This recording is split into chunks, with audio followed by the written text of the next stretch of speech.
And so I'll tell you a little bit about my story. So I was at Burson Marsteller, as Eric said, 27 years old. I raised my hand for this job, offered in India. Nobody else. There were 100 people in. A senior man from Bombay came over and said, I need somebody to work for 9 months. I was the only person to raise my hand. But because I was a young, single woman, they said, no, we don't want you. You know, it's not for you. You'll just cause us more trouble. But what it did is get the ball rolling, because our CEO said, why do, and he actually said this, he's from Tennessee, why does a little girl like you want to go to India? I remember thinking to myself, I could sock you. But I knew better, and then I explained why and my position, and it got the ball rolling for me. So eventually, 9 months later, I was on a plane to Hong Kong.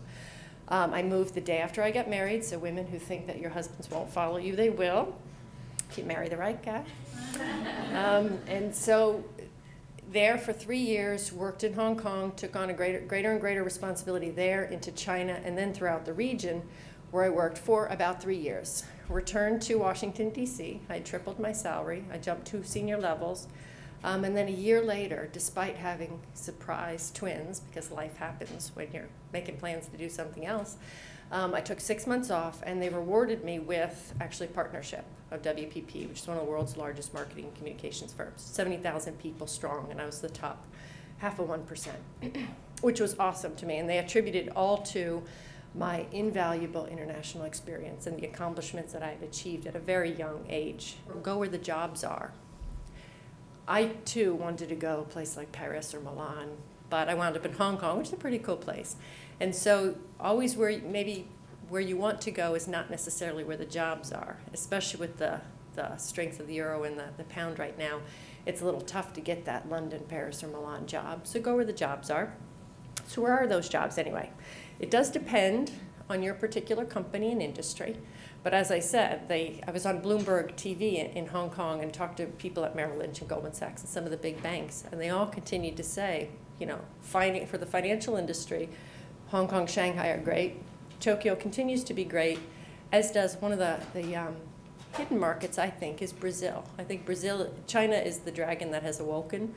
And I think Brazil is the one that is sleeping right now that not a lot of people are paying attention to. However, the stock market is one of the top 8 in the world. And when things shake in Brazil now, the rest of the world feels it. And plan your next move as strategically as you do this move. And that's an important point that a lot of people forget about, is they just want to get to Hong Kong or Paris or Beijing.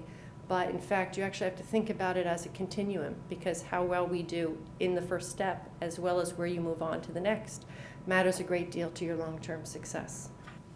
But you can also do things such as live in fabulous places, acquire treasures that you never dreamed of having, expand your worldview as you learn about other cultures, and of course deliver results for your company in a strange environment, working through politics, language, laws, labor laws, regulations, restrictions, many times all at the same time, and you deliver, which is a tremendous sense of accomplishment that you feel.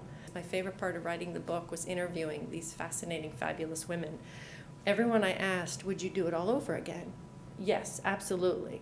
Without hesitation, they all agreed that it was one of the most wonderful, awesome experiences in our lives, and that we actually had the time of our lives doing it. We want more and more women to do it as well. So thank you for your time, and I'm happy to take questions.